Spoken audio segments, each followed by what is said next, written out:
got the little man, you got the big man, and you got the bigger man.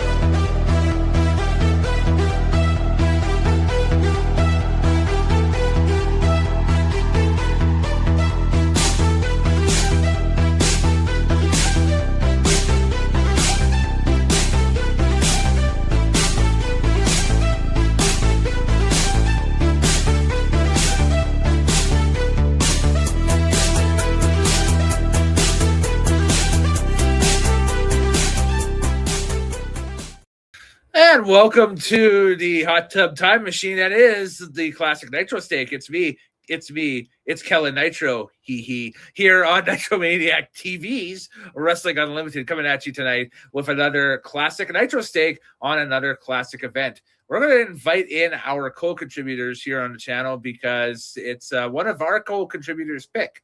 I didn't pick this show. Neither did this guy. It's Moorhouse who will be joining us on this show as well. Moorhouse, how are you? I'm doing fantastic. Cut it out, just like Full House. We're reviewing a classic '94 event. The modern day Dave Coulier, and changing the order up a little bit because he did not pick this show either. It's the one and only the Mirth of Merriment, Mr. Craig P Fraser. How are you? Good. If I can borrow a different 90s show, I'll go Bob's a big Bob Boobas and the boys and they're doing the Japanese wrestling. Yeah, maybe watch your drinks around Craig P Fraser. Going to board the blaze and the thing and the boom bob. Yeah. Make sure you count your hand over your drinks all at the same time. Bringing in, finally, the man who picked the show we're reviewing tonight. It is the one and only, everybody's favorite Laps fan and very angry man. He is Mr. TL. And that's, yeah.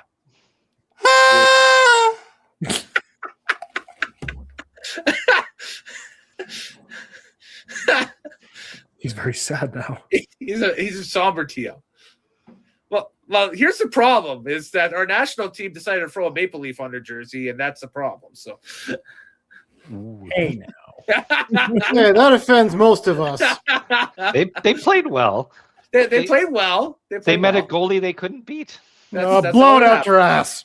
I mean, I'm surprised Austin Matthews won something. I'm used to not seeing him win anything. What are you feeling today? That should be the better question. Just confusion? Honestly, 8 o'clock, Craig rolled out of bed, went to the gym, clanged and banged. Yeah. Clanged and banged. And then it had to have been on at the gym, though. I had headphones in, man. I was okay. my elliptical faced the parking lot. I'm just chilling. Oh, okay. Gotcha. He's in his own world. He's zoned out. Then I hit the weights. I was shoulders today. I was up. I was down. I'm back up again. Nothing can stop me. I'm going.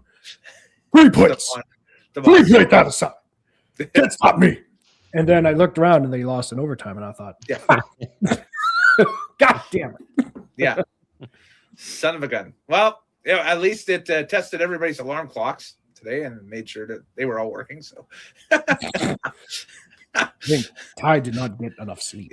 Yeah. I went right back to sleep after the game. Ty didn't have his milk and cookies and post nap. Donnie had no goddamn milk and cookies. Hence the Hawaiian shirt today is just because I crawled out of bed and I'm like, you know what?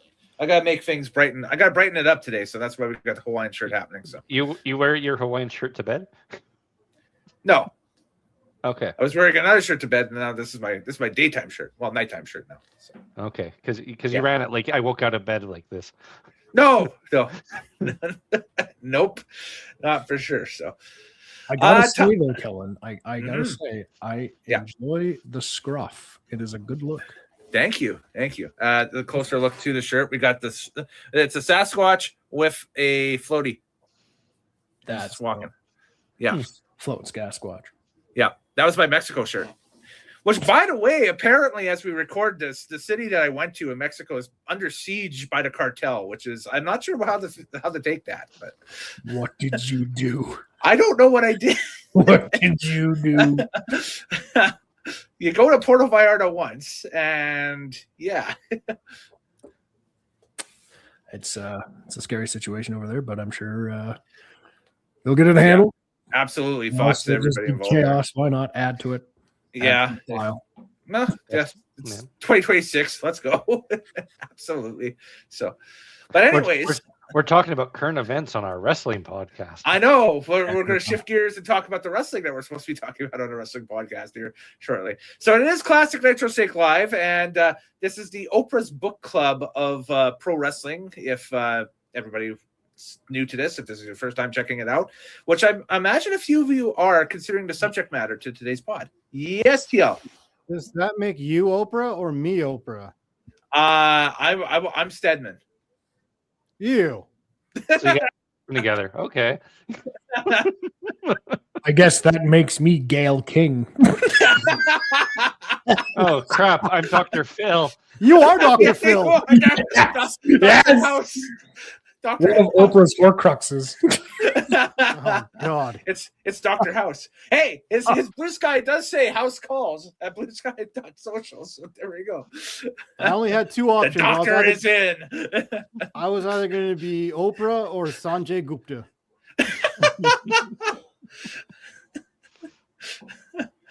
both excellent choice. You get a Excellent choice. choice. You get a choice of who you want to be.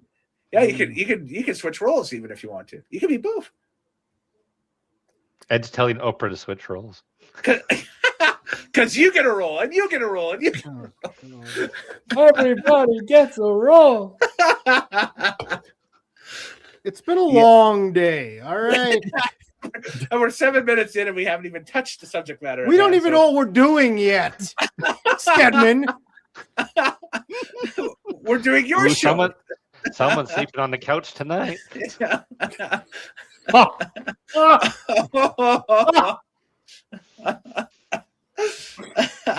never Oprah. Oprah's never slept on the couch. It's always No, it's always Stedman. Yeah, He's always got up. Stedman's the guy that takes the trips out of town. Will you start the thing? We're trying to, but You're clearly not. Okay. Anyways, here we go. It is Classic Nitro Steak Live, All Japan Pro Wrestling Super Power Series 1994, 6 free 94. Mr. TL, this was your pick. Please explain why this show. I've heard once upon a time that the greatest match ever took place on this event, and I wanted to see it for myself. That obviously was the Giant Kamala Abdullah the Butcher versus Heavenly Bodies opener. I thought we agreed to skip that match. It was okay. I'm gonna briefly talk about it because I have a couple of notes. But I thought we actually agreed to skip that match. We No? probably did, but I'm just to make sure that this podcast actually goes over an hour. I'm going to talk about it just briefly. But that's it. So, How many people here watched that match? Raise of hands. All of you, son of a bitch! You've been outvoted. Sorry, Oprah. You've been outvoted. Ed, keep it cool. You're going to lose some money if you keep this up. Anyways, we'll get right to it here. We'll talk about this stuff. So, this show is going to be a little bit different just because we couldn't find a front-to-back copy of the actual show. And to my knowledge, there isn't a front-to-back copy that exists with all the matches on it. So, but to review, we found 4 matches off of the 8-match card. And, of course, the main event is the one we really need to talk about and everything. So we were able to find that, no problem. Yeah, what's up? You entered Lorax. Anyways, can we explain that briefly? Yes, go for it. I was in the midst of, but go for it. Well, no, just to sum it up, is that this was an 8-match card done in one shooting, one event. Yes. Yeah. However, they spread it out over a period of TV episodes in Japan. Yeah. That's why it doesn't count as one full event. Yeah. It counts as like 4 or 3 episodes of television. Yeah. TV taping. Yeah, TV taping. Yeah. So they got 3 episodes of television out of this.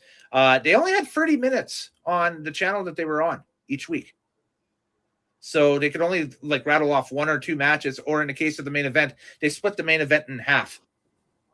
and did first half 1 week and did the second half the other weeks or next week. So yeah, a little different back then for sure for TV. But this show was taped for television at the Nippon Budokan on June 3rd, 1994 in Tokyo, Japan. And this is in the middle of All Japan Pro Wrestling's 94 year, which kind of starts off a little kind of run of the mill from what I've seen. Like, this is the first time I've ever had a chance to really watch a All Japan card in depth like this to review for the channel or anything like that. But in my research and looking for it, the beginning of 94 on to about this point has been kind of laissez-faire a little bit booking wise, just because there's some questions that have been raised up. You are shaking your head. You are incorrect, good sir. Okay. This is the golden age of All Japan Pro Wrestling, which, it by is, the way, but doesn't even have a carbon footprint in today's wrestling scene. It's got nothing going for it. Oh, as a promotion now? Yeah, All Japan is like. But here in 94, they've got their actual 4 pillars who are running roughshod over all of Japan, which is Kawada, Misawa, Kobashi, and Toei. Yeah. Toei? Toei. Yeah, I'd say Toei, but Toei. Yeah. So those 4 here at Toei are like the absolute gods of Japanese professional wrestling in this time. Mm-hmm. And they're putting on hard-hitting, like, show-stopping matches every single night. Yes. Some might say, and we will discuss this later, maybe they went a little too hard. Yeah, a little bit too. And also, I have a question on who are they building around? That's the thing. Misawa, obviously. He's the a problem, hero. I got him as a hero. But the problem is they've been building around him for about, and we'll get into it a little bit later on. They've been building around him since '92. Where's the new? Where's the new blood? Where's the up and coming talent on this? Roman Reigns ran for 4 years. Cody Rhodes ran for 5 years. Hogan ran for 7 years. Yeah, what are you talking about? It's only 2 years into his run. Yeah, well, I mean, like I said, we'll talk about this later. His run does come to an end later this year, but with the title. But anyways, we'll get to it. But again, we only were able to grab, like I said, 4 matches, or they took 4 matches from this card, put it on their TV show. So we watched the 4 matches from the TV show, which includes the main event, which we'll get to. But just for. I have the full card here. I'll just run it from top to bottom, and the opener was Tetsuyoshi Kikuchi defeating Masao Inoue at 10:07, and then the tag team match featuring old UWF guys, Bobby Fulton and Tommy Rogers defeating Kentaro Shiga and Yoshinari Akawa in 7 minutes and 47 seconds. Interruption.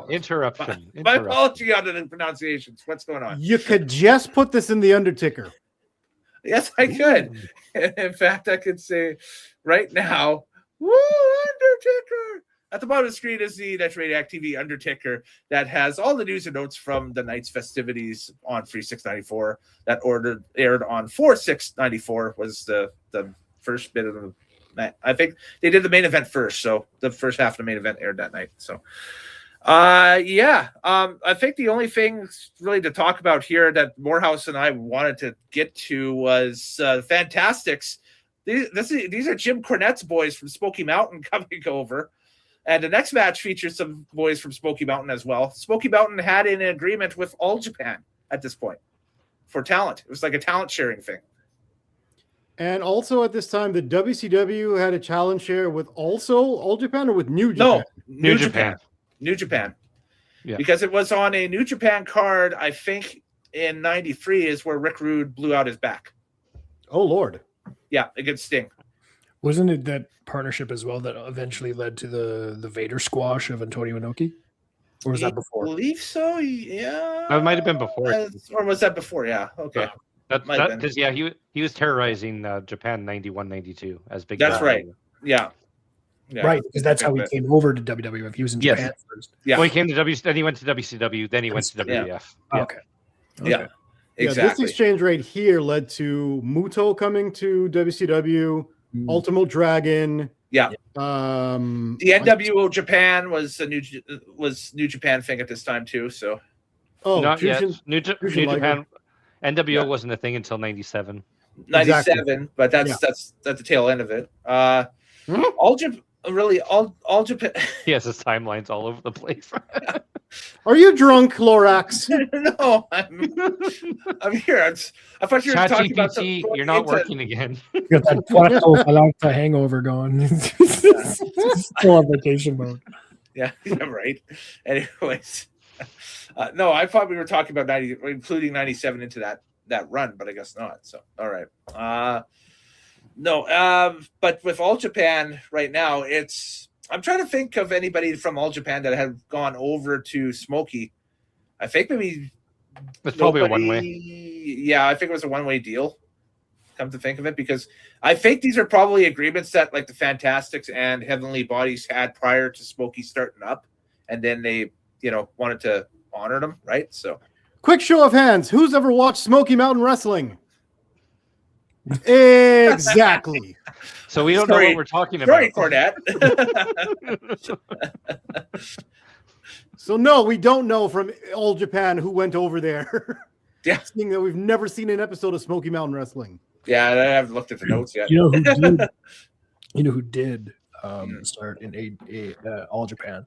Yeah, but I think eventually came to FMW and then into WCW was my boy Hayabusa. ECW. Yeah. Was he a young boy in All Japan? He would have been before 94. So Hayabusa, I know of him. He would have been 91. Doing a Google. Hang on. No, but I mean, like being a young boy, meaning like you just get black tights and you get thrown out there to get beat up. Yeah, New Japan has a system where you go to their training camp for 2 years. You don't get a gimmick. You just work under a veteran. And after that 2 years, then you go on a 5-year excursion to any company you want. Japan, Mexico, or Mexico, Japan, North America. Europe, you learn to trade for 5 years. Then you come back to New Japan on a 5-year contract. Guys, Hayabusa was a young boy for All Japan Pro Wrestling from 1987 to 1991. It looks like. Very cool. Yeah. And as a young boy, you're one of those guys that like stands around the ring. Like you see all those random people that were just ringside. It was not a lumberjack match with photographers. Those are some of your young boys and crew. Yep. And they clean up after you, and they carry your. They do all the junk. They're the trash boys. Yeah. On this card, they're the guys in the blue jumpsuits. Yes. Yeah. Yep. That's what they were wearing on this. It's very interesting. You see a lot of the cultural differences in Japanese pro wrestling versus like North American pro wrestling.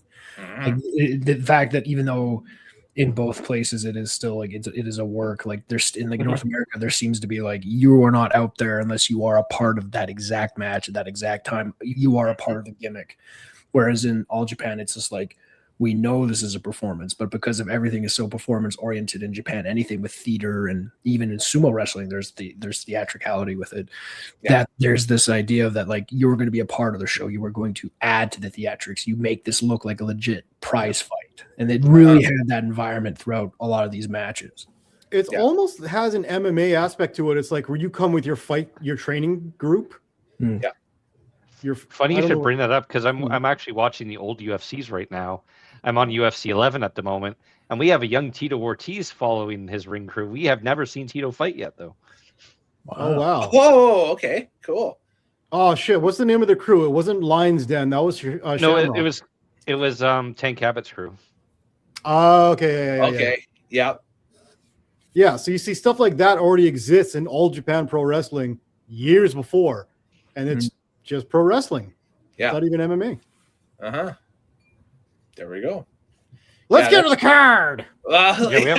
We're what, 25 minutes in? We haven't talked about anything. 20 minutes in. 20 minutes exactly right now onto the card. So the first match we got a chance to watch on this card features Abdullah the Butcher and Giant Kamala. We agreed not to watch this match. They defeat the Heavenly Bodies. TL, you can sit this one out if you want. You went out. I just agreed something we all agreed to, and nobody asked. If you want to feel included, share your favorite thoughts about Abdul. Yeah. Go ahead, TL. What do you think of Abdullah the Butcher? He's big and fat, and he carries a fork, and sometimes it's to eat, and sometimes it's to jab into people's foreheads. But he uses the same fork regardless. And he has teeth. If you ever played the video game WCW versus NWO World Tour, he's called Saladin in that game, but he's still in it. Cool. Saladin. Yep, Saladin. We named Saladin. Yeah. No chill, by the way. That's the golden era of N64 wrestling gaming right there. No chill. There's a deep cut right there. Yes, absolutely. Apropos for Abdullah the Butcher. Mm-hmm. Nice.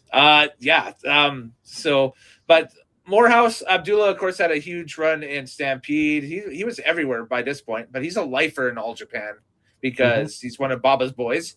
He's kind of like a player agent for them at this point. Giant Kamala. This is a Timu Kamala. This is a fake Kamala. I thought it was which was crazy because you told me that night. I was like, I thought it was a regular Kamala. No. This is the fake Kamala. The regular Kamala is getting ready to jump into WCW with the Dungeon of Doom. Young Kamala. Remember Kamala? Rubbing his belly. Young Kamala.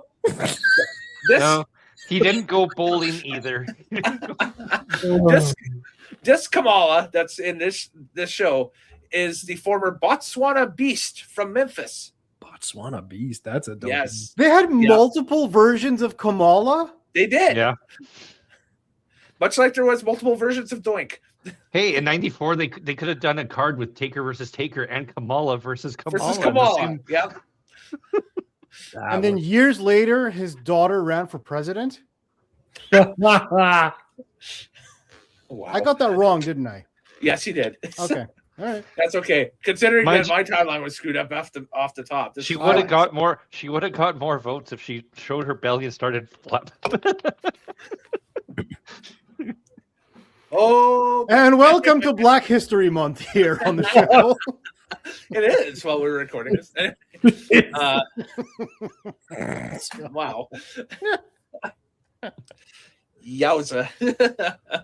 Well, anyways, so this match ran, what was it, 10 minutes and 2 seconds. The bit we see on TV, Jimmy Del Rey of the Heavenly Bodies is not in the ring at all. It's Tom Pritchard selling for these two monsters. Dr. Tom Pritchard. And he looks like he's having a hell of a time selling. Like he is having the time of his life down there. He's bouncing around. It's bouncing everywhere. He's just whatever. So yeah, I think this is just, look at our two super heavyweights just destroy this tag team from the US. That's it. It was my notes here is a slow monster match. Yeah. But it was kind of neat to see both Kamala and Abdul do top rope splashes. I'm like, well, that's pretty crazy for big guys.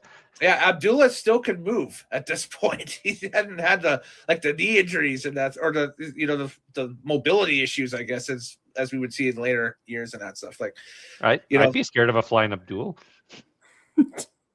Yes, Abdullah the Butcher doing a shooting star press. What?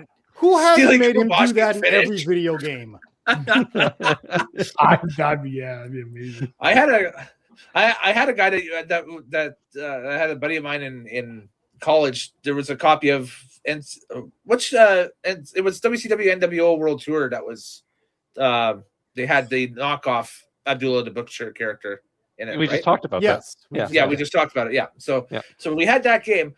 I remember him taking that character and just doing like cruiserweight splashes through the ropes with it, like just speeding and flying out to the ring. I'm like, this is not natural at all. There's no way a 400-pound guy would be doing this. You know who has recently the best shooting star press that I've seen? Mark Henry? No, was Ben Stiller in that Instacart commercial. Yes, he Does did. a shooting star press. Yes, right he into did. the drum set. Yeah. Okay, so who's the other guy in the commercial? I'm trying to figure out who the other actor is. Benson Boone. He's that singer. He's the singer. Oh, okay. He's the guy that sings and flips, and he does that song that I hate. Yeah. Okay. It's all over the place. Okay, I was trying to figure out who that was. So, a very funny series of ads, by the way. I like. That was a Super Bowl commercial. Yep. It was, yes, yeah. The stuff For leading up to it Instacart? was good too. For Instacart, yeah. You know, Yeah. commercial has continuously come up on my TV. What? Please allow me to reintroduce myself. My name is Mayo. H to the OV. You gotta stop You watching can move packs Amazon by the OZ. Prime. Yeah. Oh, God. You gotta leave Amazon Prime. Yeah. I mean, the only time I see that is if I'm watching Monday Night Raw now. That's it. Because they have that one break in the package I got with Netflix. They take one break during the show. And they play that commercial. They play that commercial, yes. Yeah. Mm-hmm. I mean, my company makes medical devices with foam inserts, and I'm trying to get a neck brace that we're going to send off to Wu-Tang Clan for Protect Your Neck. Oh, nice. Okay. I see. See if they go for it. Protect your neck. This is an old Chappelle sketch where they used to have rappers endorse random things. We're living it right now. We're physically living it right now. Yeah. Samuel L. Jackson's beer gets you drunk. Oh yeah, Sam Jackson's. For context, folks, go back and watch the Royal Rumble show. It's emanated out of that. But And while you're at it, go back and watch Chappelle's show. It's still funny. it's still funny. Yes, absolutely. Lil Jon for Staples. Yeah, He's in the Hyundai commercial now. What the hell? Is he? I haven't seen that. Yeah. One. That's crazy. Yeah, that's nuts. Lil Jon shows up, everybody's like, yeah, it's like Snoop Dogg. Every time Snoop Dogg shows up for something, everybody just goes like, it's Snoop Dogg's there. Yeah, nobody's mad when Snoop Dogg shows up. So How about this pay-per-view? We'll get to the last. I'll just make a quick mention of the last untelevised match on this one. It's a 6-man tag team match that we didn't get a chance to see, but Giant Baba, Mitsu Momota, and Rusher Kimura defeated Haruka Elgin, Masanobu Fuchi, and Mighty Inoue in 19 minutes and 39 seconds. So the Booker and 2 of his babyface buddies get a win on the card. So, Lorax, why did you just tell us this? Because I'm working down the list as we go, and that was the next match on the list. So now we're going to go talk about the next match we saw on TV. You could have skipped that entirely. Yes. Context. A little bit of context. There's no context. We didn't watch it. You can't watch it, and it didn't. What the fuck? Transition. Yeah. We talk about every untaped house show match, dude. Ever. And ironically, now you are stopping this train. That's right. This train needed to be stopped. It is so far off the rails. It's on the ground. It's on fire. I like my trains. Speaking of trains, let's talk about the next match. Yes, because this is scary. The next match was a tag team match that ran 17 minutes and 5 seconds. We had Johnny Ace and Dr. Death Steve Williams defeat Stan the Lariat Hansen and Takao Abore in 17 minutes and 5 seconds. For those in the chat that have never seen, or for those on the stream here have never seen a Stan Hansen match, what did you think? First impressions of watching a Stan Hansen match in All Japan? Yeah. You're like somebody's drunk uncle at a fight. I love Stan Hansen. He's a character I would watch a lot of because he's just very entertaining. He knows how to work the crowd. He plays the crazy, drunk, out of control rebel well. I will add this footnote quickly about Stan Hansen. He is 100% legally blind when he takes his glasses off in the ring. That's why he's swinging everywhere. He could not see a lick in front of him. So funny. I don't know why. He's in the back. He's got his glasses on. And he's like, yeah, we're gonna go out there, guys. We're gonna have a great match. All right, ready? Fuck. All right, who's first spot? We gotta do the first spot now. Well, if you see some of remember what we said backstage. If you see some of his stuff from the 80s and how he walks through the ring, and Moorhouse can attest to this, he legit is wiping out people in the crowd to get to the ring. Yeah, he's crazy. He's crazy. He's swimming over top of him and throwing him. He's got Coke bottle glasses in the back room, and he looks like Milton from Office Space. Yeah. He's like Doug Ford in the Parliament building. He's like, yeah. Oh, hey guys, hey, how's it going? We're gonna have a great match tonight, guys. Everything's perfect. Then he takes his glasses off. And there's, God damn it, Stan, keep your fucking glasses on until you get to the ring. Which made the exchange early in the match between him and Dr. Death Steve Williams when they're on the outside by the ramp, or not by the ramp, but by the railing.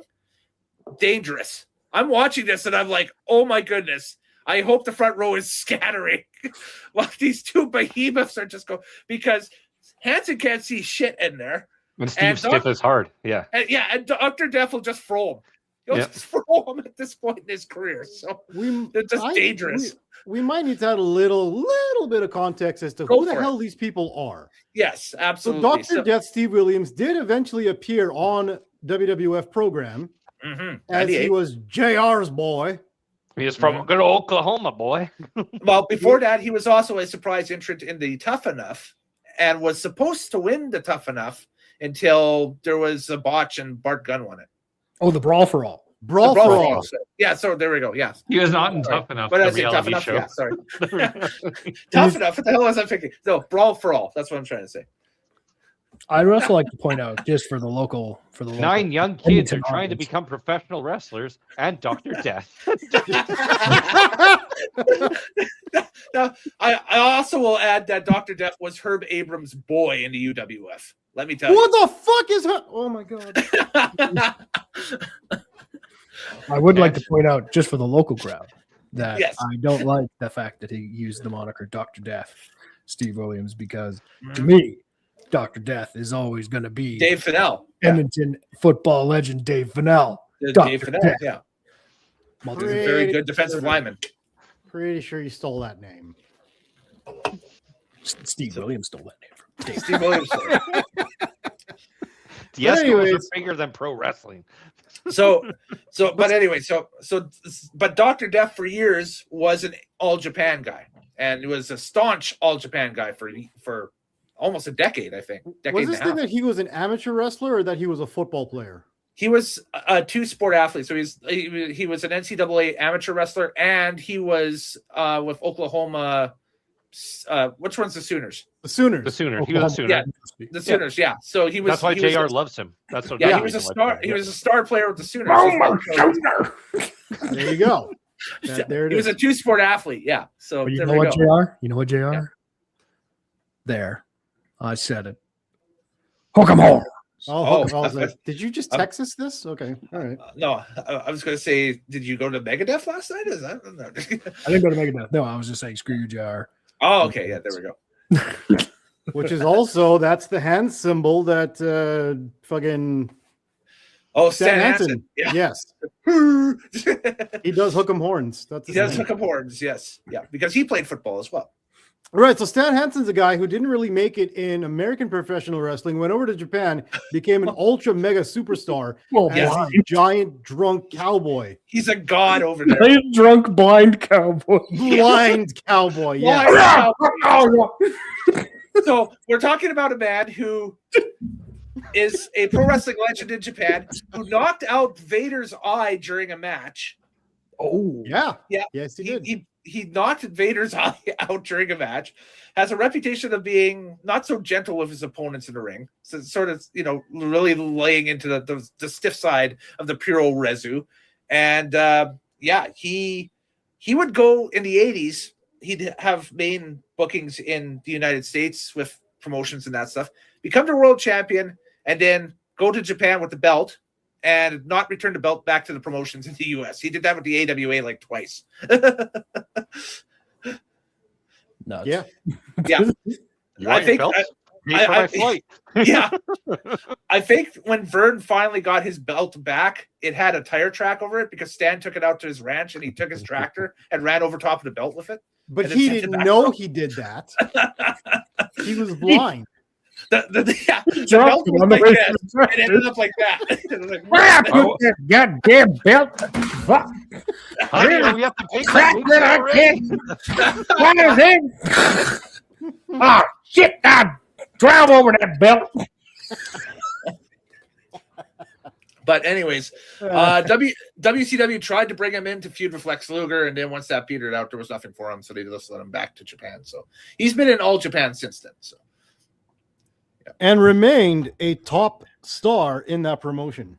Yep, he wrestles until 2001, 2002 for them, something like that. So and he's already ancient here in '94. Yeah, he's in his mid-40s. Yeah. And Dr. Death's no spring chicken either. He's like late 30s. Yeah. Here, in fact, the only young gun in this match is Amori. Mm-hmm. And he ends up being a world champion. He ends up being a Triple Crown champion at some point in 2014. So like years from this. So 20 years from now. 20 years on, he'll get his star. He gets his star, yeah. So how did we like the match, everyone? I thought it was okay. I was entertained. I love Stan Hansen's work. I love Steve Williams' work. I think I would have liked it more now, knowing all this. Yes. Now that you have the context, you'd love it. You know what? That's very interesting. Going into this match, not knowing anybody. Yeah. It's just kind of like, who's this fat farmer guy? Why is he teamed up with the tiny Asian dude? Yeah. Why is a surfer guy tagging with a wrestler? Yeah. Yeah. And of course, we forgot to even mention Johnny Ace is in this match and Ace Crusher, which is an early version of the Diamond Cutter. But it's horribly done. Yeah. Yeah, he's a really shit wrestler, isn't he? He is. He's terrible. Like, he's unnatural and stiff. It's just awful. Shit wrestler and even worse talent coordinator or talent what was his position, WWE? Talent director? Relations, and he's not a good talent person. Relations, that's it. He might not be a good person. And a sex pest. There we go. He might not be a good person. Hello. We went there. Ring the bell. So, but yeah, I thought this match was passable. It was good. I thought it was interesting. It was a pretty good tag match. Mm-hmm. I like when the mayhem happens, when like both guys come into from outside the apron and they just start attacking each other. Yeah, that was good too. But man, did these guys lay it in? Holy shit! Yeah, that sit out power bomb that Ace hits on Omari is a little stiff for the finish for the 1-2-3. But I mean, just every clothesline, every lariat, every chop, every punch, every forearm. I'm like, holy God! But you could hear the crowd just react when Williams and Hansen went head to head because they're former tag team partners, former tag team champions in All Japan too.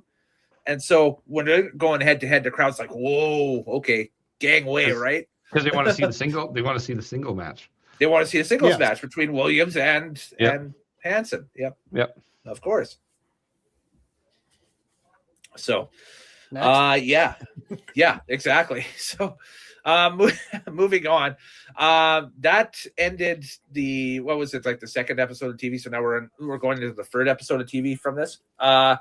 The next match we seen was a tag team match featuring the Super Generation Army of Jun Akiyama and Kenta Kobashi. They defeat Akira Taue and Tomoe Honda in 19 minutes and 30 seconds. Who are these people? Who are these people? Tell me, Lorax. Well, Akiyama is he's another All Japan lifer, and Kobashi is the Chop King. He's a future world champion, yes. Future world champion, yep, absolutely. Yep. So is Akiyama too, isn't he? Yeah, I think Akiyama was it. Called him the pork chop. Human pork chop. Human pork chop. And basically 3 out of these 4 guys in this match are main event players in the All Japan scene and have been for quite some time leading up to this match. The fourth one, Amore, is another rising star that they're Omori. Okay. Omori. Hoi. Omori. He's a rising star. for All Japan at this point. So the match is basically, and I found out some context with this, is this was a number one contendership match for the All Japan tag titles. If Omori and Omori and Honda? Oh, sorry, if Taue and Honda. Oh, I was just saying Omori. Anyways, my bad. I was reading the wrong match. If Taue and Honda defeat the Super Generation Army, they get a shot at the tag champions, who are Kenta Kobashi and Mitsuharu Misawa. Kenta Kobashi is in a title match for his own title. No, this is a beat the champion match. But you said he was champion. Yeah. Well, I'm saying Misawa and Kobashi are champions, are tag champions at this point. Now you got me confused. No, we are gonna drug test you shortly after this ends. Basically, you told me this match that Kobashi is in, if he wins, he gets the challenge for the title. No. It's the other team. It's the other team that's trying to get the number one contendership. We don't know our facts. It's Taue and Honda that are challenging for the number one contendership in this match. And Honda makes great engines. Oh God. E-Honda. I'm not a big E-Honda fan. You're not a big E-Honda fan? No, it's more for Ryu or Ken.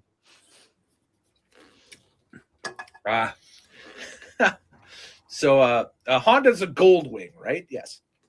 That's Goldwings. Goldwing's the bike. Yes. Yeah. And Honda. How do we like this match? How do we like this match? After this match, okay, he was jumped by Kawasaki, Yamaha, and Suzuki. Oh my God.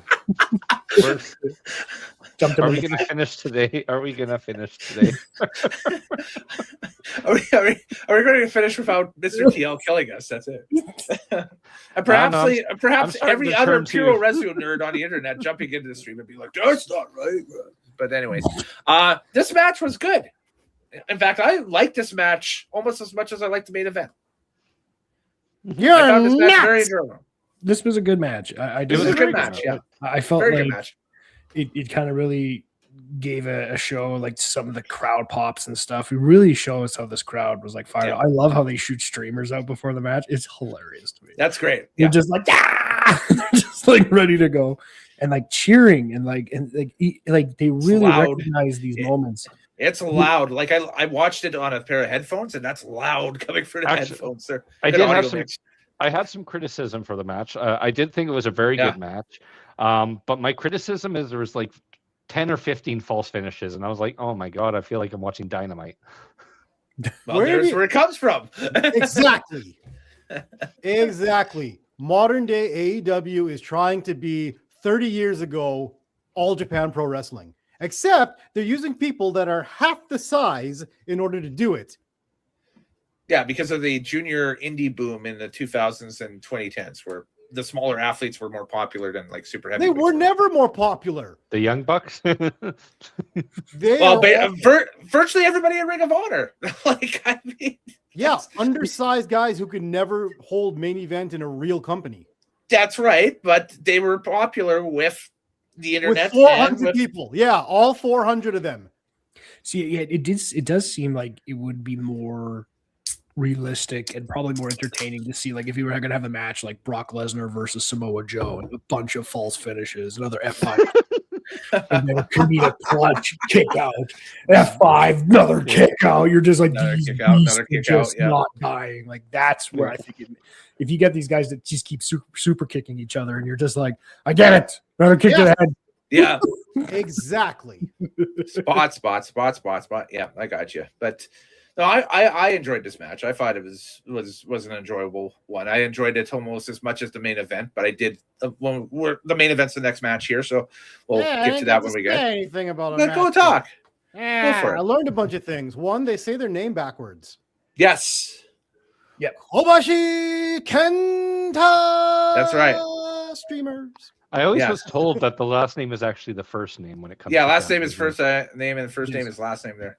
So it was actually interesting because we had a Japanese teacher in my high school. My dad hired, he was the principal, and Sensei Kambayashi, and her first name was Akie. But it was always like if you're to announce him, you would say Kambayashi Akie. So you would say the family name, the surname it would be like Fraser Craig.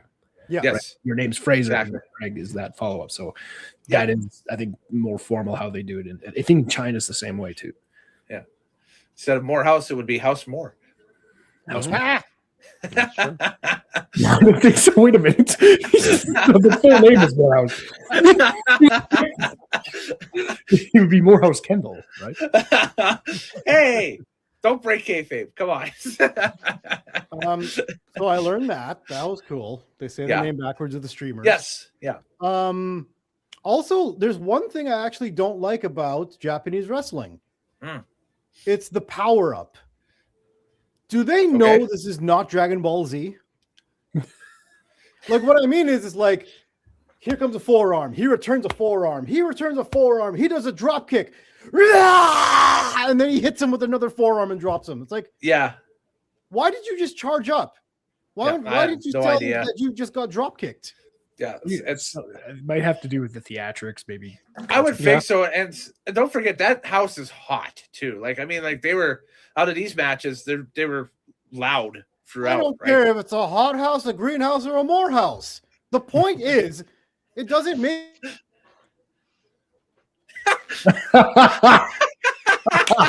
I love it. You froze.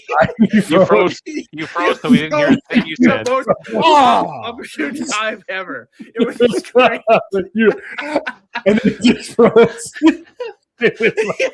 It was pretty good. It was pretty good. Yeah, you have to go back and watch a replay to fight. That was awesome. Funny? It looked just fine on mine, which is so stupid. But anyways, I think your internet just cut out locally and that's stuff. Maurice Lopez jumping in and getting in on the the whole thing. Gilmore, happy, yes, absolutely. That's a good way to do it. Yeah, Gilmore, happy. Yeah.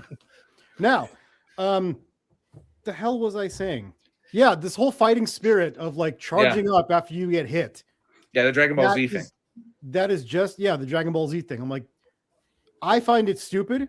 I understand that that's Japanese wrestling culture, but it's dumb. You're bringing all your ki into one power. But I think it transcends wrestling in Japan. Like it's everything. Because like that is a thing in like a lot of Japanese anime shows. Like I don't watch anime, but like I remember watching Dragon Ball Z as a kid on white TV, the English version. Yeah. But like it is like I felt like half of every episode was just the two guys standing across each other, just right now.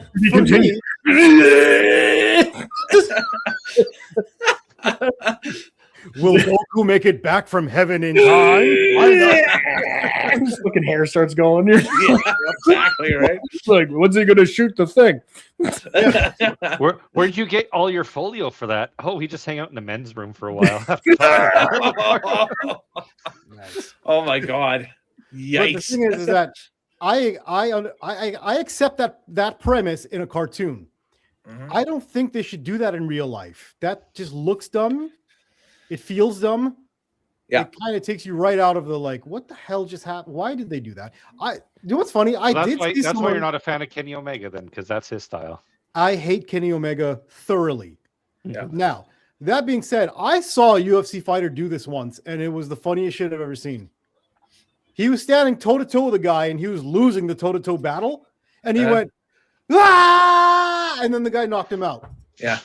It was on a prelim. Might as well at that point, yeah. I think I remember that was on X for like a day and a half or so or something. It was going around. It went viral. It made its rounds, and it was a prelim fight that happened. I'm just like, this fighting spirit stuff is so dumb. Leave it to the cartoons.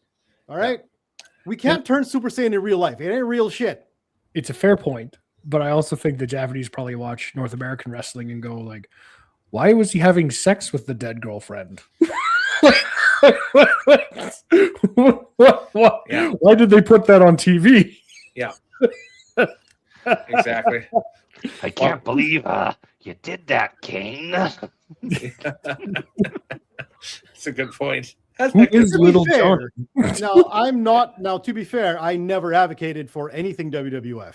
In fact, the more we've watched Attitude Era, the more I've hated it. Yes. The more we've watched ECW, the more I've like tainted its legacy. What do you hate more, Attitude Era or ECW so far? ECW. Okay. Attitude. Okay. I would have to say I would have to side with Moorhouse there with the attitude stuff. I thought it had like a golden era, but now it's in recap. It's like, ugh. But yeah, that's what I felt about ECW.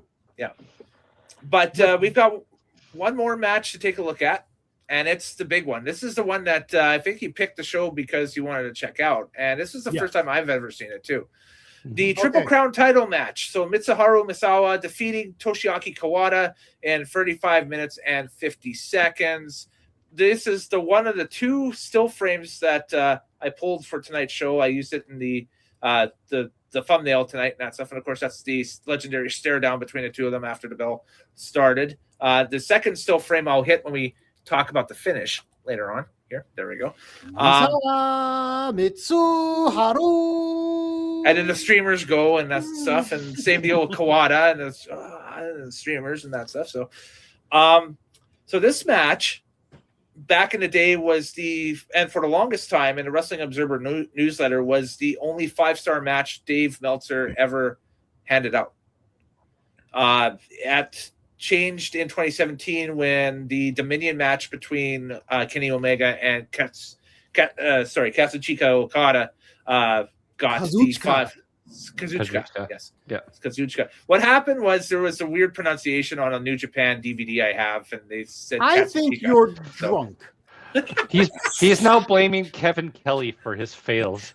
Yeah, that's a new low for even you. No. It was because it wasn't Kevin Kelly doing a play-by-play on this one. It was Mauro Ranallo. But anyway, Mauro Ranallo. Oh my God! So the Okada Omega match from Dominion 2017 ended up getting 6 stars, and then retroactively, Meltzer went back and gave this match 6 stars to equal it. I don't agree with that. I think that this match is a product of its era. So leave it as it is. About Dave Meltzer. What do you think about the match? I thought we were sharing our collective. Kellen, I don't know. I like me and Baba for that. You just tell me the match. You like the match. You like it? It's a good match for you. I didn't know what to do. My brain was just broken. It's had a lot today. We had a good match, but let's see what Dave Meltzer thinks first. I'm just explaining the lore behind it, but I guess whatever. So okay, go ahead. Open discussion. No, Lorax, I want you to tell me what you thought of this match that the almighty Dave Meltzer gave 6 stars in retrospect. What did you think of this match? This is my first time ever watching it. I heard of it, but I have never seen it up to this point. I thought it was very good. It told a great story. With Misawa working on the lower body of Kawada, and again, Kawada trying to fight back, and Kawada had the reputation at this point of being the guy that could get to the big dance but never get that prize. And so it was like, will Charlie Brown finally kick the football? Is kind of the deal in this match, right? So, I thought that this match told that story pretty well. Like, you get lost in translation, obviously, with the Japanese commentary over top and trying to figure things out and that stuff. Misawa in his prime is one hell of a ring technician. Like, I dare put him up with Bret Hart at this point in 1994. I think him and Bret Hart are like 1-1 at this point. I think they're even. And the match itself I think it's a great example of what Japanese pro wrestling is at that point, especially for All Japan. I think that this is definitely, one of the top 5.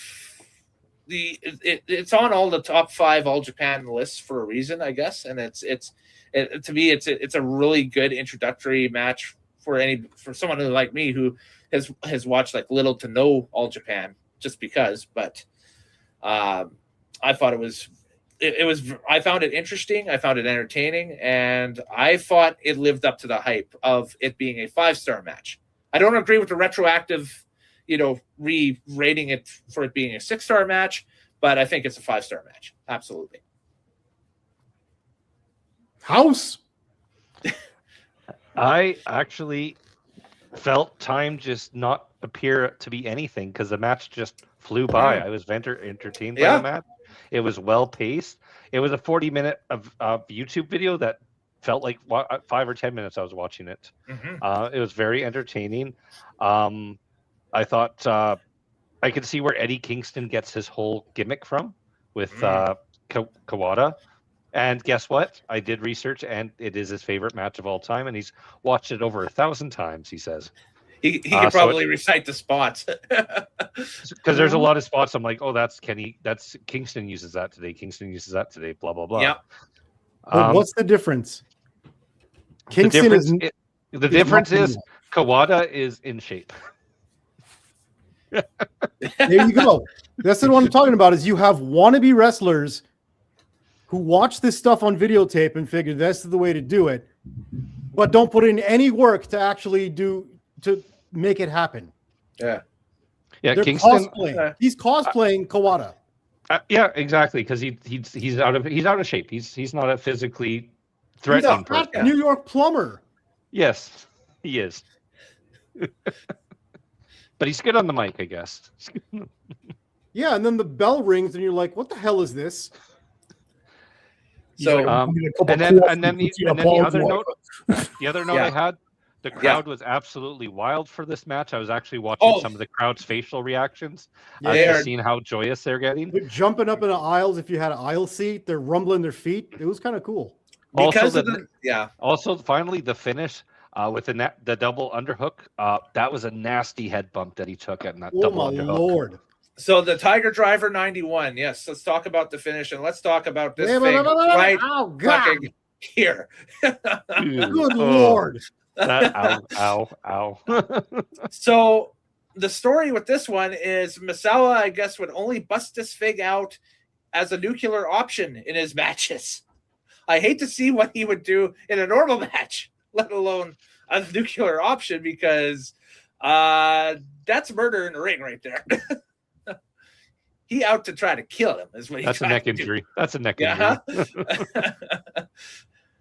So that's Greg, let's hear what you know on this one.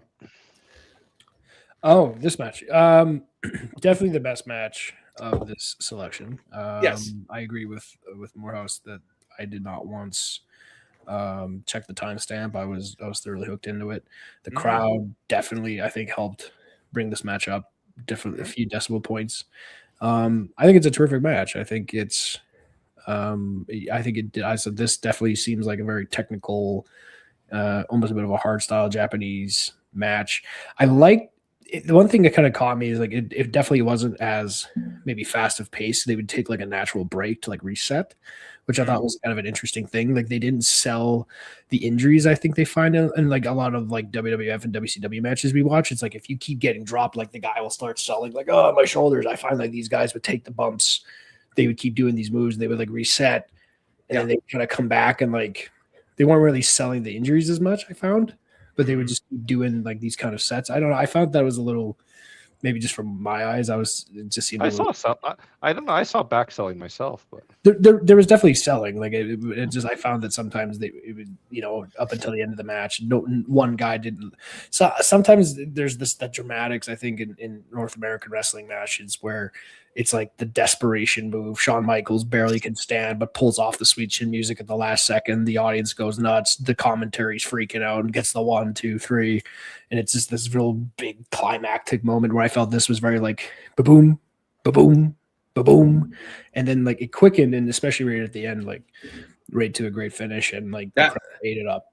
And the road to that finish is just it's bedlam. And then Misawa hits that Tiger Driver, and it's like, okay, did I witness a man die? Is that and there's a few of those false finishes where like the 1, 2, and then like they're absolutely losing it, stomping, and it was just that was hype. This crowd was hype. It's one of the loudest Japanese matches I've ever seen. Like it's crowd wise, it's one of the loudest Japanese matches I've ever seen because they're usually quite reserved. I was going to say with the false finishes, with my criticism earlier of the tag team match, with the false finishes, I did not have the same criticism for this match. The false finishes were actually well timed and placed. Nope. Yep. I felt like, this was, I mean, I don't think it's, I don't think it's anywhere near Hart Bulldog SummerSlam, but I think it's close. It's up there. Okay. Interesting. Yeah, that's a good point. That's a really good point. Ty? Yeah. Yes. Okay. This is your baby here. So yeah. Are you nurturing the baby, or are you throwing the baby out with the bathwater? No. It's funny. It's interesting as you talk about the selling, is because I think they made it make sense, the selling. So like what you're talking about, it's like they hit each other like poof, and they both fall, and they get up again. Yeah. And they get up slower and slower every time, but they put more and more into it every time that they hit each other next. It's like two bulls clashing against each other, or two rams clashing heads. So in that sense, the selling to me made sense. It's not as like obvious as in North American, where it's like if you hold your neck and then you go hold your neck for the rest of the match and then you're slumped over and stuff like that. This one's like they hit each other, they fall, they take a moment, they regather themselves, and they do it again even harder to each other.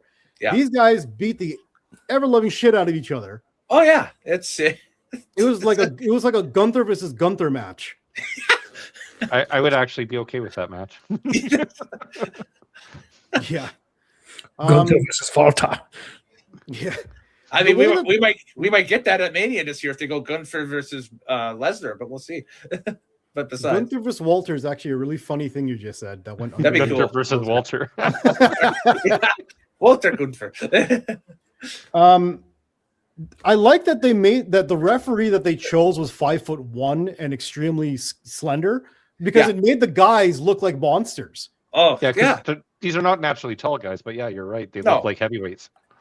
Yeah, that's the thing, is like these look like super mega monsters in the ring. It's like you could only aspire to look like that as a fan. Up to this point in his run in All Japan, Misawa had to beef up a little bit, because he was, he was like a junior heavyweight and then became a heavyweight. Whereas Kawada is a former sumo champion or sumo wrestler, and he had to lose weight to come down to a pro wrestling weight. So it's like a mix of two different, two different philosophies, right? But they're finally at the same weight, and they look beefy. Yes. Absolutely. These guys big meaty man slap meat. That's what it is. Exactly. It's a big E. So and Misawa's elbow is God in this match. I'm saying that right now. That elbow strike, all the elbow strikes he has, it's like a normal schmo gets killed by that. Well, the thing is that I feel like they laid it in so heavy to the point I'm like, they're potatoing the shit out of each other. It's like, I don't know, like there's Bret Hart always used to talk about like working a little light, but making it look real. That's the art of wrestling, is to make something look real. When light. This is like, no, light. We'll actually hit each other and we'll survive it. This is not light. This is heavy metal. This is what we're watching here. This is exactly. If you want to go watch, the orchestra, it's down the road. Here it's Anthrax and Exodus playing tonight. So, but yeah, these guys, they work their ass off. They work smart, and they also made me realize like the breakdown of what pro wrestling was and what it no longer is. Back then, pro wrestling is you either strike someone, you counter their move, you hold them, you can lift them and throw them. And if you use those elements, that's what makes up a match back then. And if you got them in a hold and you need to lift them and you can't, you strike them repeatedly until you can lift them and throw them. And you saw that throughout the match, whether it was trot, the back arm, or whatever. Both guys. Yeah, both guys. They're working the body to weaken them so they can do a move later. Exactly. So it's like you can get him into the grapple, you can hold him, but if you can't lift him or throw him, you got to do a little something else, and you got to throw in some strikes. So you put those elements together, and that's what makes up the match, and that's what wrestling was for such a long time. And you break it down like you said, like the Bulldog and Hitman match. How much of that match is You go into your initial grapple. You put on a hold. Okay. Then you'll throw him off the ropes. You'll strike him with a shoulder tackle. Then you'll that whole sequence is like those 5 elements are always in a match. I can see the Bret Hart spot right now. Yeah, exactly. Right. Yeah. I'm envisioning it in my head too. Yeah. But like that's wrestling at its core. Yeah. And somewhere along the way, we lost that because I don't recognize that in today's product, period. We lost it in the 2000s when everything became more television centric. Maybe. Or with the hardcore where weapons don't do any damage or. Yeah. Basically, yeah, you're right. We lost it during the Attitude Era when you're trying to hotshot to try and get high ratings on TV. Late 90s, early 2000s, when people's attention span started to that's the first bit where they started to drop. And nowadays, like, good luck trying to get it back. Yeah, because you can't see that sequence anymore. Nobody holds for anything. No, the crowd will be bored. Yeah. Everything now is strike counter, strike counter, strike counter. Yeah. And that's why the guys who can lift and throw stand out is because you don't see so much of that anymore. Yeah. Oh, and that's you also start every match with your full stats. You got all your superstar meter filled out so you can do 7 finishers in a row. Yeah. Yeah, exactly. Exactly. Like this match takes it back to when basically wrestling made sense. Yeah, or at least the storylines were there that were easy to follow. Well, I mean, can we ever do a storyline where a pile driver hurts a guy's neck and we don't know if he's ever going to wrestle again? Yeah, you see like realistic stuff like that. Like that'll never happen again. That'll never happen because we've done more dangerous things than just a pile driver. No, nowadays it's taking your 350 or 400 pound super heavyweight and throwing your face on the back of a vehicle and letting him splash that person through the roof or something like that to get them off the TV for 2 weeks. That's it. Yeah. To give him 2 weeks to go get like a surgery or something. That's the Bronson Reed LA Knight thing that happened in December. Exactly. Yeah, so yeah. I think part of it too is that it's, maybe especially the kind of like in the pop culture zeitgeist, there's always like, what's huge right now. And I mean, definitely in the past like 15 years of superhero movies. And I think a lot of pro wrestling, particularly WWE, is making these guys, these superstars, look like superheroes. Yeah, you're just telling me about Will Ospreay right now. That's exactly it. Well, and it's something like I've heard something where it's like money ruins everything. Yep. Yes. Like, and it's funny you mentioned because how you were mentioning like UFC. Like I have a friend who he's a black belt in kung fu or wushu, the Chinese martial art of the Kempo, way of the fist, and he loves UFC, but he can't watch it now. Like he hasn't been able to watch it since like McGregor was in his prime. He's like, I can't. He's like, it's WWE. And actually, that's when they dropped off UFC too. Is that just after the McGregor Aldo fight? And part of it's because like from his perspective, I tried talking about this. I said martial arts and pro wrestling completely different. Like martial arts origins in actual combat, actual fighting for your life. Guys defending their monasteries from attacking raiders because they have a staff and a bucket. Yep. And this guy's running at him in chainmail and a sword. He's like, using his motion against him, flip him over, smack, boom, boom. That's martial arts origins. It's actual fighting. Pro wrestling, carnivals. Like, yes, amateur wrestling, but like, step right up. The strongest man in the world. Who can stop him? One of you? Can one of you stop him? And like, they have you always have the touring champion who goes to every carnival event. Yeah. And the one guy you have the plant. The plant always beats him, so you can think you can beat him. So then you go in and you lose. And so it's like, in a martial arts, like a UFC fight, you have two guys, and it's about who has a better mastery of the martial arts skills. It should be about respect because that's what martial arts is. It's discipline. It's respect. You go in, you bow, right? Boo, boo, boo, boo, boo. You fight. Whoever wins, wins. You get up, you shake his hand, you bow. It's respect. But now it's like you go into the fight and you get like idiots like Jake Paul who just want to. It's for clicks and money and likes. And he's like, I'm gonna rape you and your wife after. Like, just like, what is this? Like, it's not about respect. It's not about. That was the dude this weekend who fought in the UFC. Is that Sean Strickland? Sean Strickland.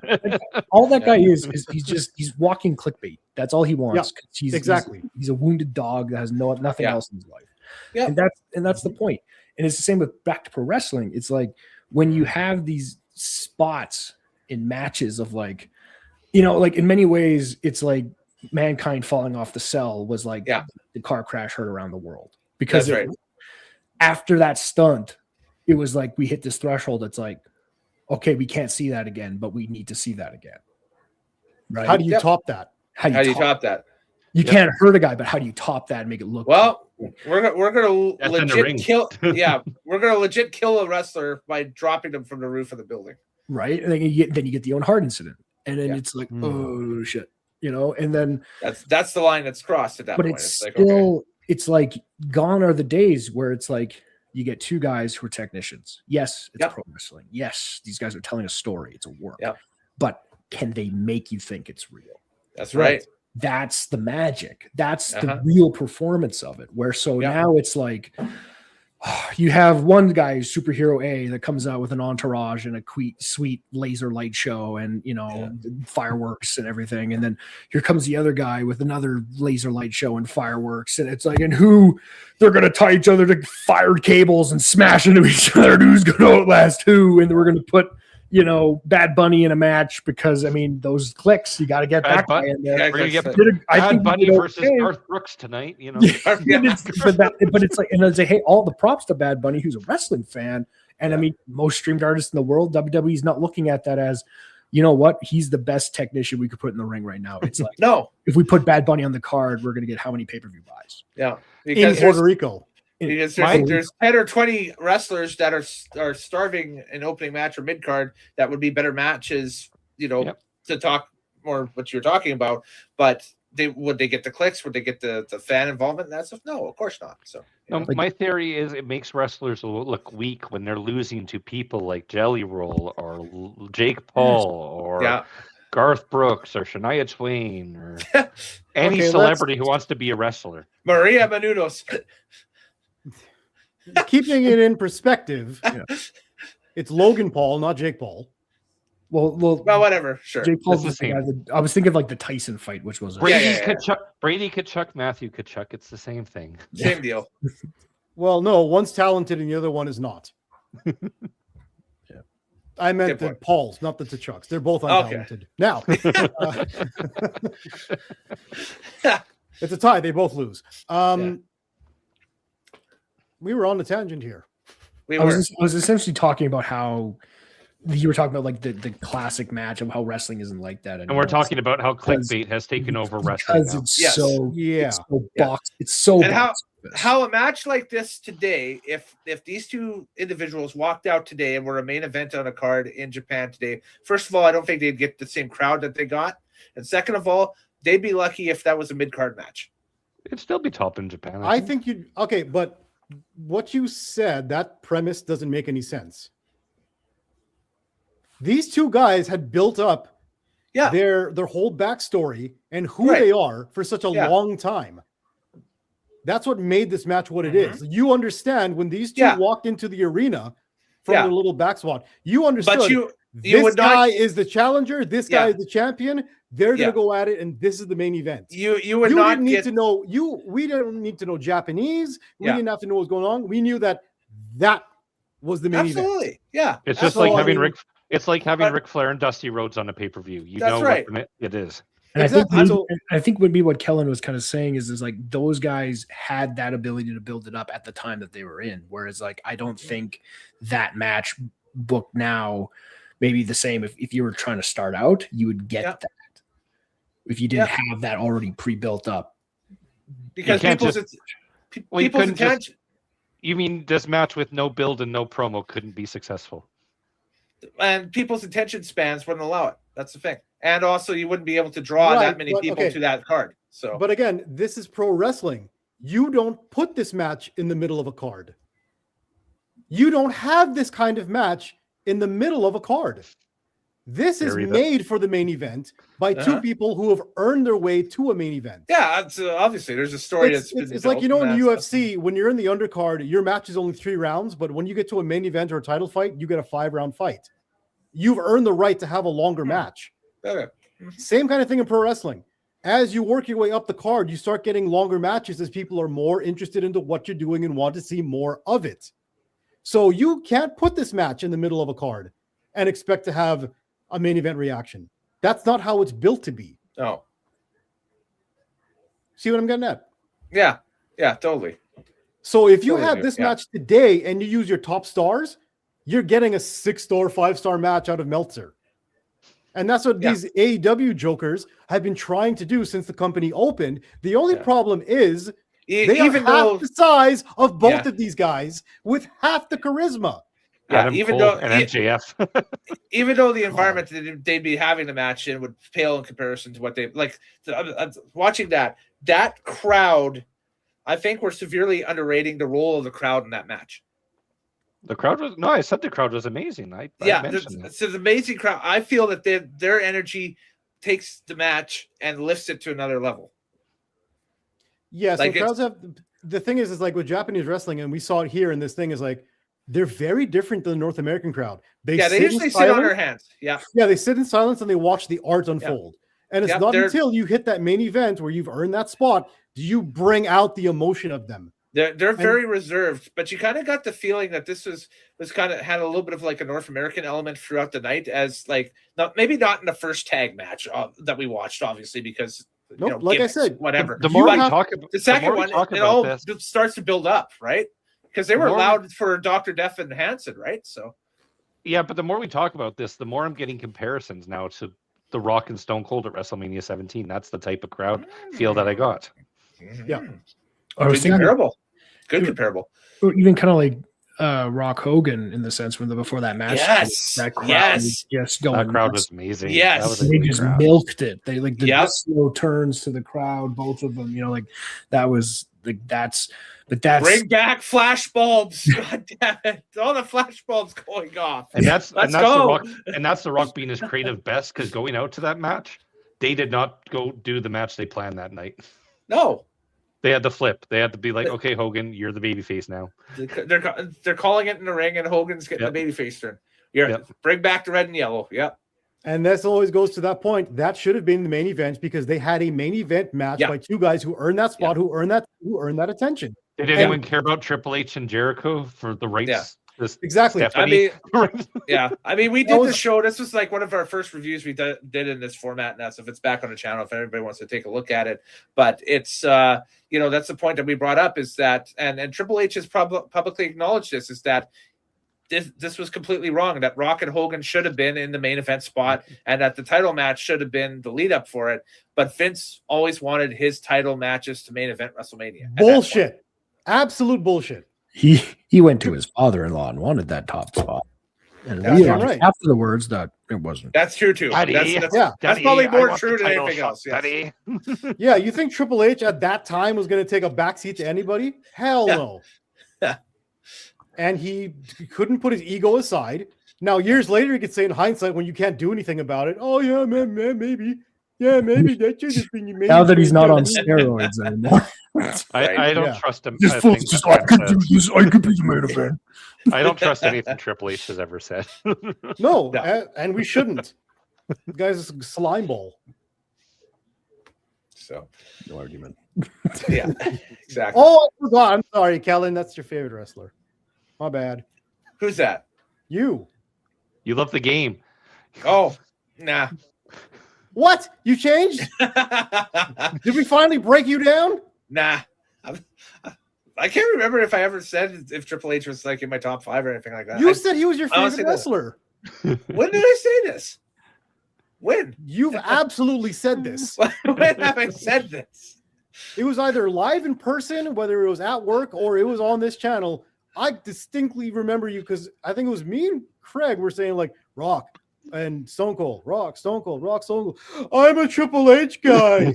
I think he was joking. No, he meant that shit. If I said that, was it just... No, you Triple meant H is not my top 5. I can tell you that. Definitely Triple H is not my top 5. You know. Yeah. I don't know if I trust you. I'm going to get you the game I'm that damn good t-shirt for your birthday. I mean, that's a solid t-shirt, but he is a fancy. No.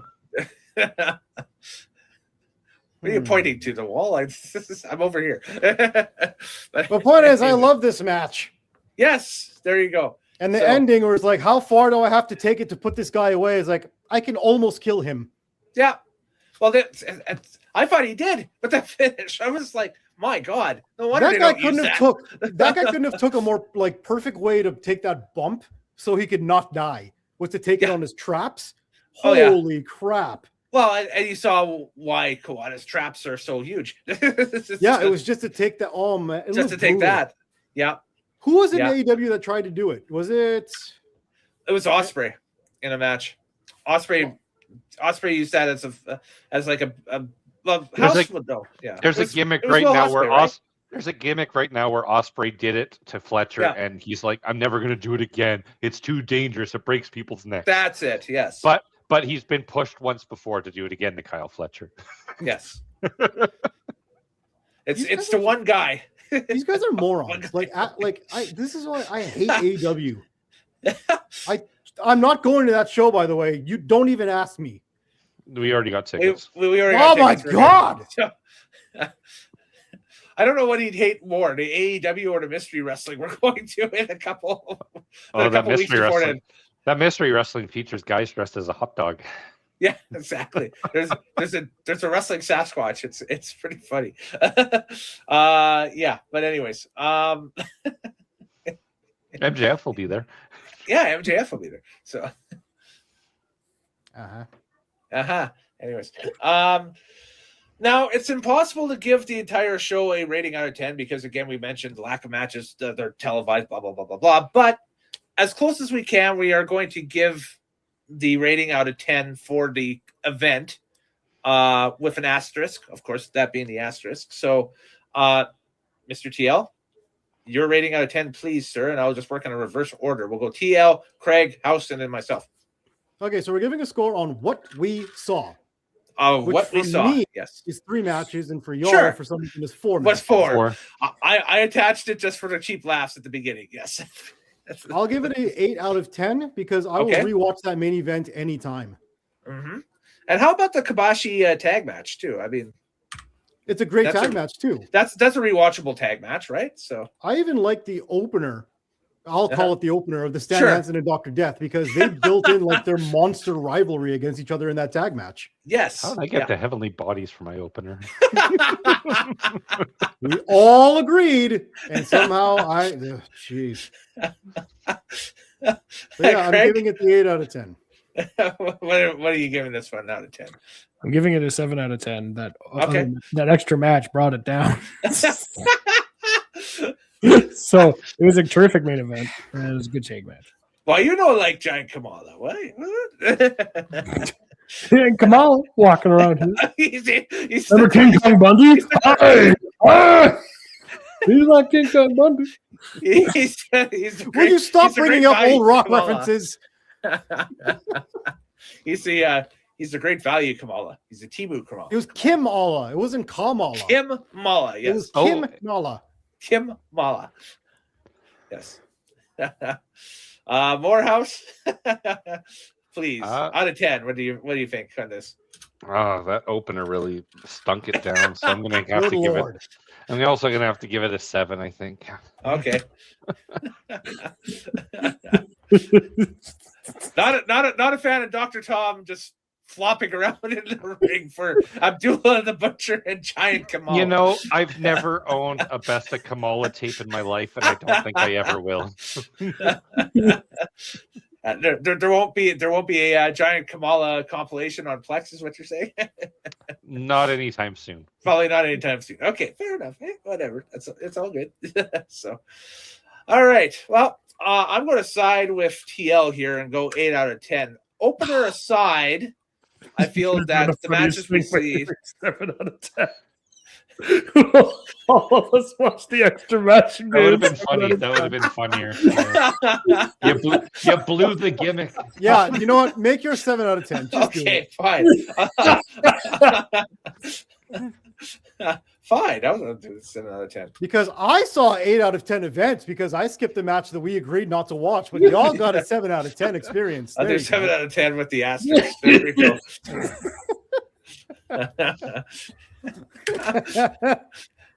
I had a way better watch than you guys did because I followed the rules.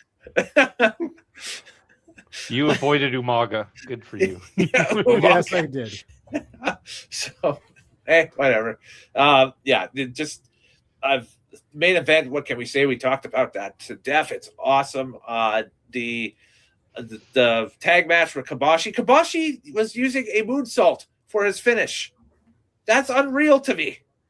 It was him and Muda. Size. A man of that size. That's crazy. So in Japan at this point, you had 3 people using moonsaults as finishes. They were the Great Muda, Kabashi, and Vader. That's insane to me. These are big athletes. Which is hilarious because then you flip over to WWF, and the only guy doing it is the 1-2-3 kid. 3 kid. Yes. And he weighs 100 pounds. He weighs 100 pounds. So again, people who are cosplay wrestling, it has to make sense for it to work. I think it speaks to the weirdness of wrestling in 1994 is that you have this stuff happening in Japan, and then you go to WCW and WWF, and it's all gimmicks. It's all bad. It's all bad. Well, again, it was very sports presentation is what we saw out of this thing. Yes, absolutely. And I actually enjoyed that aspect of it. Yeah. And if you wanted to watch the North American stuff, you can have your Doink the Clown versus Bam Bam Bigelow feud. Please don't bring it up again. Craig, don't you dare bring it up again. I'm just amazed that they only had 30 minutes per week. I've had friends watch that podcast and think of me differently now. So Survivor Series 94 is what you're talking about here. Yeah, yes. Where they're like, I didn't know you had that kind of anger in you. The Doinks. The Doinks. The Doinks. I thought you were a pretty chill guy until we saw that. And now we have questions. That's what which we will ask at a distance. Well, and we didn't tie like a bull at a bullfighter's. I was going to say, too. Put him into the crowd, the pins and let him out. Just here's the red.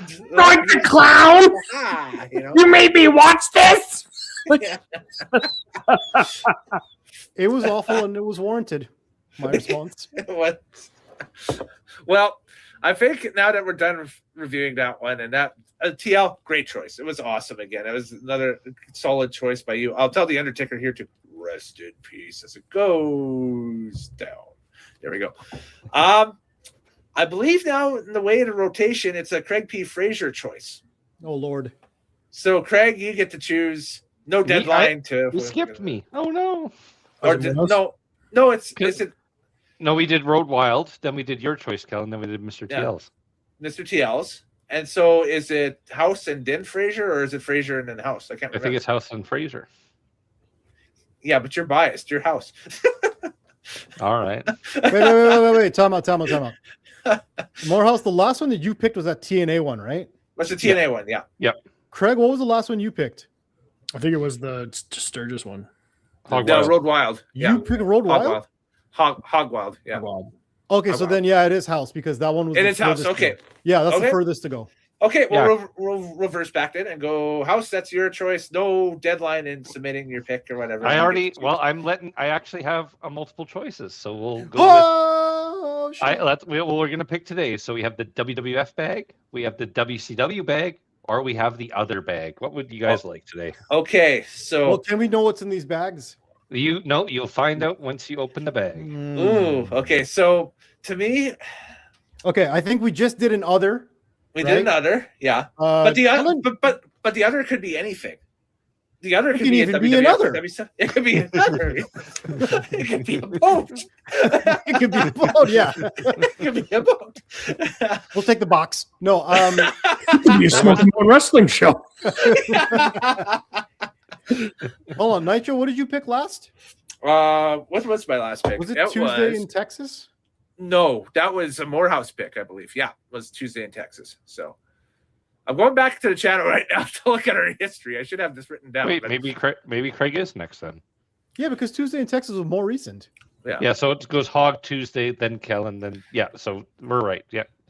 Hang on, I'm digging up the video history. So this go live. They're going upstairs. Check with Toronto. Okay, so it went. My choice was Barely Legal 97.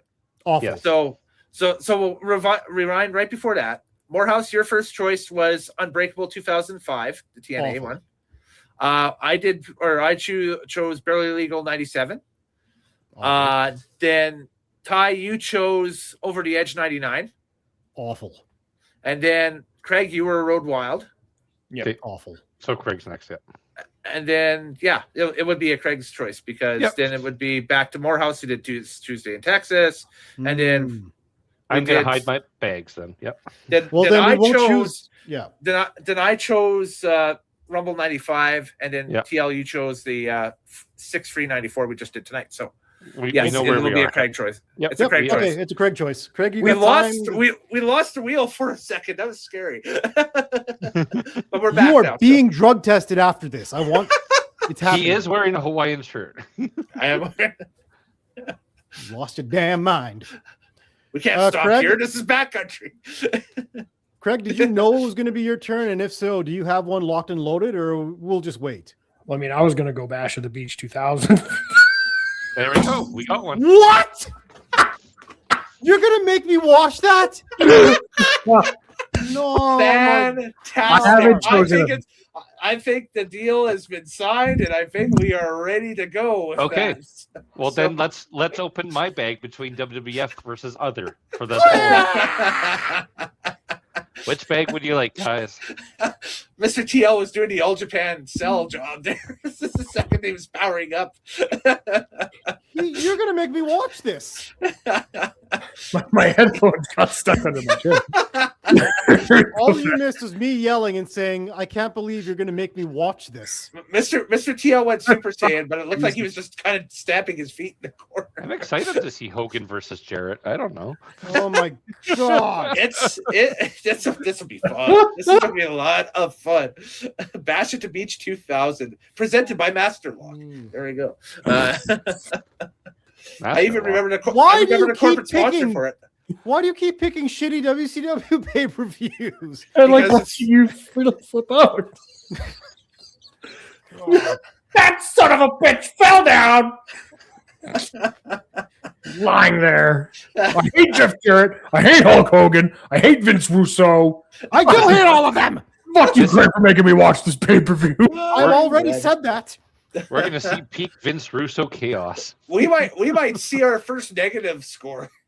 I won't make everybody watch that. I'll think of another one. No, We're doing it. This is signed, sealed, and delivered. We are doing this now. Bash at the Beach 2000 is our next episode. We will do that for everybody here coming up on the channel. I hope it's everything you dreamed it would be. Yep. And we'll get to that here over the next few weeks for sure. Wait a second, House. What were your options again? So your bags. My WCW choice could be considered in play because it's in early 90s, or WWF choice or other choice. Well, hold on. Last time you picked a WWF, I've picked an other. Craig picked a WCW consistently for some reason. Yeah. Yep. So what bag does that leave you with? We can do another bag then. There's other, and then there's WWF basically from Moorhouse. Because I have two picks. I have two options. He's taking the WCW bag because Craig just picked the WCW show and just put it on the corners. Yep. Craig's taking the WCW choice, so I have one WWF choice and one other choice. Like I said, other sounds tempting to me because it could be even a WWF show. Yeah, how does that work? Does other mean other than, or other just means anything? Anything, and I got a selection in that bag. Oh Lord. He does have a selection. He's got a selection in the bag. We'll go with the other. We'll take a We're going to see World Wrestling All-Stars Inception 2001. It is the competition that was tried to create out of the ashes of WCW. So that's a promotion that started because they took WCW's pay-per-view dates in Australia, I believe, after the company folded. Yep. TL's face. We're going to see a main event of Lex Luger versus Brian Christopher. So what's the name of this one again? Sorry, I got to check the card. World Wrestling All-Stars Inception. Wow. This is before TNA becomes a thing, and you've got guys like Randy Styles Savage. You've got Sting. Yeah, AJ Styles is part of this. Christopher Daniels. Yep. Yeah. So TNA before TNA. Pretty much. Yep. Diamond Dallas Page. DDP. Yep. Saturn. So it's a little bit TNA. It's a little bit WCW. The commissioner you'll love. If this is the right show, it features Commissioner Bret the Hitman Hart. That's weird. It's only he's done it twice. He was commissioner in WWF for a bit too. I think Booker T's in this, but then also so is R-Truth under the name K Quick. I think so. Yeah, I think so. It's early. Well, no, Booker T's already with the WWE, but K Quick, I believe is part of this. Yeah, and Road Dogg too. Yeah, Road Dogg or too. Okay. He's Truth is either K Quick or Kid Crush in this. I can't remember each. I'll find out when we get to it. We're about to find out after WCW Bash at the Beach 2000. So we have a couple of doozy shows ahead of us, which means that the onus is on me to pick a show that doesn't suck. And so I will. Good sir, you are 0 for 9 when it comes to that. I will hold my hand up and proceed to place the option of research right now, and then I will get back at a later date what my pick will be, because I have a feeling my career could be on the line with this one at that point. You better not pick another shitty ECW one. I can't do that again. I mean, it was worth the experiment the first time around because I didn't know how everybody would take it. But then, yeah. So it definitely won't be an ECW show. I can tell you that much. Okay. Yeah. Okay. It won't be an ECW show. So. You're going to find a new way to stink it up. I know it. He's going to give us a TNA show. Oh, God. No, I that didn't even cross my mind. So, don't give him ideas, House. I'm not giving him any ideas. So, anyways, yeah. So coming up next will be Craig's pick. It'll be Bash at the Beach 2000 here on the channel at a time TB announced. Like to thank everybody for joining me tonight here on the channel. Craig is losing air. I love this so much. It's gonna be so bad. I'm excited for some David Flair matches. Stop mocking me! He's growly. He looks very growly right now. So, more screaming Norman Smiley. Yeah, just a screaming demon. Norman Smiley. Yeah. Craig, what's going on with you on the socials with the Blue Sky? And then give us your LARP update as you normally do. Yes, darkascensionlarp.com. Check us out. My God, we're already getting close to the season opener, April 18th at Camp Mascapatoon. Check us out, darkascensionlarp.com. Register for the event. Email us. Join our Discord, Dark Ascension LARP. And yeah, come fight me with sticks. There you go. I want to LARP as a samurai. You absolutely can. That doesn't make sense, but I'm going to do it. We have one of our rental kits. We have fiber. It's essentially what's it called? The plastic. It's like a heavy duty plastic, but it's like it's a Sub-Zero costume from Halloween. No, it's not. It's actually it's definitely been like somebody built it and painted it, but it actually looks really good. Cool. Yeah. We have like a full on like semi-samurai kit to give somebody. There you go. And I mean, like, that'd be an easy enough costume. All you need is just like a balaclava and a black hoodie. That's it. Yeah. The only thing is like what we always say is like, you know, because we had a guy that did a samurai thing. He was a weeb. He was a white dude, and I was like, hey, if you're coming in and doing Tom Cruise in The Last Samurai, that's awesome. Like, totally cool. What I don't want to see is somebody coming in who is not Japanese doing trying to speak Japanese in My Fair Lady. That is not okay. So basically, my pronunciation of the Japanese names from the show tonight. Yes, you don't want to please make it culturally. You were butchering names left and right. You know what? I was. I call bullshit. You know why? That means if I ever LARPed, the only person I could be is fucking Aladdin. No, that's not true at all. I could have a curvy sword and my pointy shoes. That's not at all what it is. That's not at all what it is. You can come in and play whatever you want. You can be Genie. And if you want, here's the thing: you have the freedom to. I mean, you would have an easier time playing the Aladdin character if you so chose. Unlimited cosmic powers. You're like, I want to fight for the Empire, or I want to be Balthurian, or I want to be a Russ. You play whatever you want. I'm not letting go of the fact that he just said I could be Genie. Fuck you. if you wanted to be Genie, be Genie. Like, but that's not. I'm making you do that. I'm not like, hey, if you're coming, you have to be the Genie, or else you can't play. That would be bullshit. Just study up on Robin Williams before you come out there. You'll be good to go. But Moorhouse is already suited for it. What the hell? No, Moorhouse is more of a pirate than anything else. I see him as like a pirate dude. I'm not a pirate. He could be a pirate. He could be the Genie. You just make him blue and like dye his beard black. I don't care if I'm the Genie. I don't care if I'm Mr. Clean. That's all the same.